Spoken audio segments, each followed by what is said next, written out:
Hello दोस्तों। आज का ये है हमारा प्रैक्टिस सेट नंबर 2 है। बौद्ध धर्म से संबंधित हम क्वेश्चन आंसर कर रहे हैं जो कि टीसीएस द्वारा बार बार पूछे गए क्वेश्चंस हैं। टीसीएस द्वारा जो जो क्वेश्चन पूछे गए हैं चैप्टर वाइज हम आपको करवाएंगे दोस्तों। बौद्ध धर्म, इसके बाद में हम आपको करवाएंगे जो जैन धर्म है, जैन धर्म के सभी क्वेश्चन जो टीसीएस द्वारा काफी एग्जामों में सेम क्वेश्चन रिपीट होते हैं। ऑल कम्पिटिटिव एग्जाम के लिए रहेगा दोस्तों। अगर आप किसी भी एग्जाम की तैयारी कर रहे हो और जीके अगर आपके एग्जाम के अंदर अच्छी खासी पूछी जाती है तो आप इन क्लास को देख सकते हो दोस्तों। हम आपको पूरी हिस्ट्री इस तरह करवा देंगे जो आपका चैप्टर वाइज रहेगा, बौद्ध धर्म, जैन धर्म, इसके बाद में हम करेंगे जो आपके चारों वेद हैं। इस तरीके से हम आपको पूरी जीके कवर करवा देंगे। तो चलिए दोस्तों, ज्यादा टाइम वेस्ट नहीं करते, इस वीडियो को शुरू करते हैं। तो देखिए दोस्तों, क्वेश्चन नंबर 1 से लेकर 10 तक हमने करवा दिया आपको।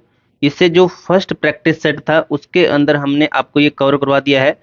तो आज हम करेंगे क्वेश्चन नंबर 11 से लेकर 11 से 20 तक 10-10 क्वेश्चन पर डे करेंगे। जैसे ही आपका हमारी वीडियो के अंदर अच्छा रिस्पांस आता है, वीडियो पर अच्छा रिस्पांस मिलता है, तो हम आपको 20 प्लस तक क्वेश्चन करवाने लग जाएंगे। फिलहाल दोस्तों स्टार्टिंग के अंदर हम वीडियो को छोटी ही रखेंगे, सिर्फ 10 क्वेश्चन ही आपको करवाएंगे। बौद्ध धर्म की ये दूसरी क्लास है, फर्स्ट हो चुकी है, दूसरी है। इसके बाद में तीसरी क्लास होगी जिसके अंदर आपके 12 से 13 तक क्वेश्चन कवर करवा दिए जाएंगे।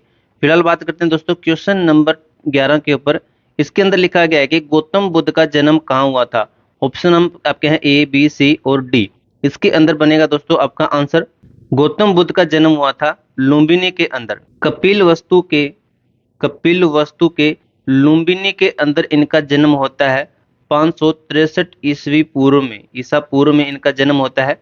और 483 में इनका देहांत हो जाता है, निधन हो जाता है।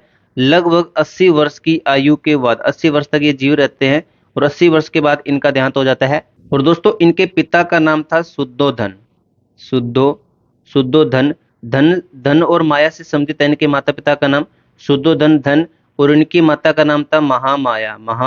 महामाया दोस्तों आपने लगभग सुना होगा कि इनकी माता का नाम महामाया था, लेकिन कुछ जगह इनकी माता का नाम महादेवी भी लिखा जाता है, महादेवी भी बोला जाता है। और इनकी एक मौसी थी जिसका नाम था प्रजापति। प्रजापति नाम था इनकी मौसी का नाम। और दोस्तों इनकी मौसी ने ही इनका पालन पोषण किया था। अगर क्वेश्चन आए कि इनकी माता ने इनको जन्म कहाँ दिया था, तो इनकी माता ने इनको जन्म दिया था, आम का बाग था, लेकिन आम के बाग के अंदर जन्म दिया था जो साल का वृक्ष है, साल के वृक्ष के नीचे इनको जन्म दिया था। और गौतम बुद्ध के बचपन का नाम था दोस्तों सिद्धार्थ। सिद्धार्थ इनके बचपन का नाम था। और इनकी जो वाइफ थी, इनकी पत्नी थी, उसका नाम था यशोधरा। यशोधरा ये इनकी पत्नी थी, पत्नी। और इनके पुत्र का नाम था राहुल। राहुल इनके पुत्र का नाम था। और दोस्तों इन्होंने 29 वर्ष की आयु में गृह त्याग किया था। और 6 वर्ष बाद इनको ज्ञान की प्राप्ति हुई थी, ज्ञान प्राप्ति हो गई थी। 6 वर्ष बाद टोटल हुआ आपका 35 वर्ष। क्वेश्चन आए कि कितनी वर्ष आयु में इनको ज्ञान प्राप्ति हुई थी, तो 35 वर्ष की आयु में इनको ज्ञान की प्राप्ति हो गई थी। और इनकी शादी हुई थी 16 वर्ष की आयु में। अब बात करते हैं दोस्तों नेक्स्ट क्वेश्चन के ऊपर।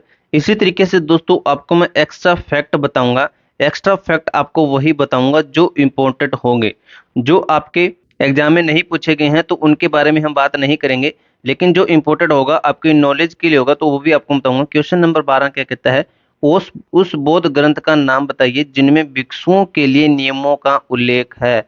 तो ये आपके दोस्तों इनके जो त्रिपिटक हैं, इनके त्रिपिटक हैं, उनमें से एक है, तो वो है दोस्तों इनका विनय पिटक। विनय पिटक के अंदर बौद्ध भिक्षु थे, उनके नियमों का उल्लेख है। और दोस्तों इनके जो 3 पिटक हैं, 3 पिटक, त्रिपिटक का अर्थ होता है 3 पिटारियों से। और वो तीनों पिटक हैं आपके सूत पिटक, विनय पिटक और अभिधम पिटक। ये इसी सीक्वेंस में दोस्तों फर्स्ट, सेकंड और थर्ड, ये इसी सीक्वेंस में आपको याद रखने हैं और इसी सीक्वेंस में काफी बार पूछ लिए भी जाते हैं। नेक्स्ट क्वेश्चन है क्वेश्चन नंबर 13, स्तूप क्यों बनाए गए। आपने सुना होगा कि इनके स्तूप बनाए जाते थे, लेकिन स्तूप बनाने का क्या कारण था, तो वो था दोस्तों आपका पवित्र स्मृति चिन्ह रखने के लिए। अभी ये परंपरा नहीं चलती है, लेकिन इनके टाइम ये परंपरा चलती थी, तब इनके जो स्तूप है ये बनाए गए थे। नेक्स्ट क्वेश्चन है क्वेश्चन नंबर 14, डैश का जन्म 560, तो यहाँ पर होना है 563 ईसा पूर्व में हुआ था। और 483 ईसा पूर्व में 80 वर्ष की आयु में उनकी मृत्यु हो गई थी। तो वो थे आपके महात्मा बुद्ध थे। इनका जन्म हुआ था 563, मृत्यु 483, 80 वर्ष की आयु में। लुम्बिनी के अंदर इनका जन्म होता है। लुम्बिनी दोस्तों आपका पड़ता है, कुछ बार लिखा जाता है कि रुमन देई, रुमन देई एक ही चीज है, रुमन देई। और ये पड़ता है आपका नेपाल के अंदर। नेक्स्ट क्वेश्चन देखते हैं दोस्तों, क्वेश्चन नंबर 15 क्या कहता है। 15 के अंदर लिखा गया है आपका कि किस वृक्ष के नीचे रानी माया देवी, आपको मैंने बताया था कि कुछ जगह माया देवी भी लिख सकते हैं, तो ये है दोस्तों माया देवी ने गौतम बुद्ध को जन्म दिया था। तो आम का आपका बाग था, आम का जो पेड़ नहीं था, आम का बाग था। और जो साल का वृक्ष है इसके नीचे महात्मा बुद्ध का जन्म हुआ था। और जब इनको ज्ञान की प्राप्ति हुई थी, तो ज्ञान की प्राप्ति के समय वो नदी, सॉरी, जो पेड़ था वो था आपका पीपल का, और जो नदी थी वो थी निरंजना नदी, निरंजना नदी, या फिर इसको हम कह सकते हैं पुनपुन नदी, पुनपुन नदी भी कह देते हैं। और इसी को ही कुछ बार लिखा जाता है फाल्गुन नदी। तो ये दोस्तों तीनों सेम ही है, इनमें से कोई एक भी पूछा जा सकता है, एक ही चीज है ये तो तीनों। क्वेश्चन नंबर 16 क्या कहता है। प्लस दोस्तों जो इनको ज्ञान की प्राप्ति हुई थी, तो वो थी आपकी वैशाख पूर्णिमा का दिन था, वैशाख पूर्णिमा, पूर्णिमा का दिन था, इस दिन इनको ज्ञान की प्राप्ति हुई थी। नेक्स्ट है दोस्तों, क्वेश्चन नंबर 16 क्या कहता है। बौद्ध धर्म की नींव महान सच्चाइयों एवं अंगीय पथ पर आधारित है। तो इस क्वेश्चन का मतलब दोस्तों, बौद्ध धर्म की नींव, तो यहाँ पे आना था, नींव के बाद में आना था डैश, महान सच्चाइयों एवं, यहाँ पे एव के बाद में आपका आना था फिर आगे डैश, अंगीय पथ पर आधारित है। तो इसका आता दोस्तों, बौद्ध धर्म की नींव 4 सच्चाइयों पर और 8 पथ पर, 8 पथ पर आधारित है। वो 4 सच्चाई आपको हम जब बौद्ध धर्म के बारे में डिटेल से बताएंगे तब आपको बता देंगे। फिलहाल आपको याद रखना है कि 4 सच्चाइयों से है, लेकिन जो आगे अंग्य पथ पर है ये इंपॉर्टेंट नहीं है। 4 इनकी, सॉरी, 4 इनकी सच्चाइयां थी जो कि महात्मा बुद्ध ने बताया था। नेक्स्ट क्वेश्चन देखते हैं दोस्तों, क्वेश्चन नंबर 17। क्वेश्चन नंबर 17 के अंदर क्या लिखा गया है। निम्नलिखित में से कौन सा भगवान बुद्ध की रचना 4 महान सच्चाइयों में से नहीं है। क्वेश्चन को हमेशा दोस्तों पूरा पढ़ना चाहिए अच्छे तरीके से। तो इसका आंसर रहेगा दोस्तों ऑप्शन नंबर सी। यदि इच्छाओं से छुटकारा नहीं मिलता है तो दुखों का निवारण हो सकता है गलत। तो महात्मा बुद्ध क्या कहते थे कि हमारा जो दुख का कारण क्या है, दुख का कारण है हमारी इच्छाएं। अगर हमारी इच्छाएं बढ़ती है तो दुख हमारे बढ़ेंगे, यानी कि जो इंसान जितनी इच्छाएं रखेगा उसको दुख उतने ज्यादा झेलने पड़ेंगे। तो इस आंसर सी है, इसके अंदर लिखा है यदि इच्छाओं से छुटकारा नहीं मिलता है, यानी कि इच्छाएं आपकी बढ़ती रहेगी तो दुखों का निवारण हो सकता है, गलत है। इच्छाएं बढ़ेगी तो आपके दुख भी बढ़ेंगे। तो इसका राइट आंसर हो जाएगा आपका option number C. Question number 18 क्या कहता है। त्रिपिटक डैश उपदेशों का सबसे पहला संग्रह है। तो ये तो दोस्तों आप सभी को पता होगा, त्रिपिटक किससे संबंधित है, तो ये है बौद्ध धर्म से संबंधित है। प्लस दोस्तों काफी बार क्वेश्चन रिपीटेड है, मोस्ट इंपोर्टेंट जो जातक कथाएं हैं, जातक कथाएं हैं, ये किस धर्म से संबंधित है। तो ये है दोस्तों आपकी बौद्ध धर्म से संबंधित है। काफी बच्चे जैसे जातक जैसे जैन याद रख लेते हैं, तो ये बिल्कुल गलत है। और दोस्तों जातक कथाओं के अंदर क्या वर्णन है, जो महात्मा बुद्ध है इनके, जो इनका पिछला जन्म था, पिछला जन्म है, इनके बारे में लिखा गया है जातक कथाओं के अंदर। क्वेश्चन नंबर 19 देख लेते हैं। क्वेश्चन नंबर 19 के अंदर क्या लिखा गया है।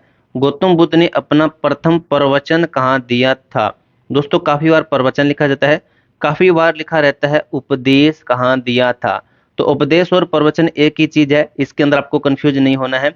तो ये दिया था आपका सारनाथ के अंदर। और दोस्तों जो सारनाथ है ये आपका पड़ता है जो वाराणसी है, वाराणसी है, वाराणसी से लगभग 10 किलोमीटर दूर पड़ता है।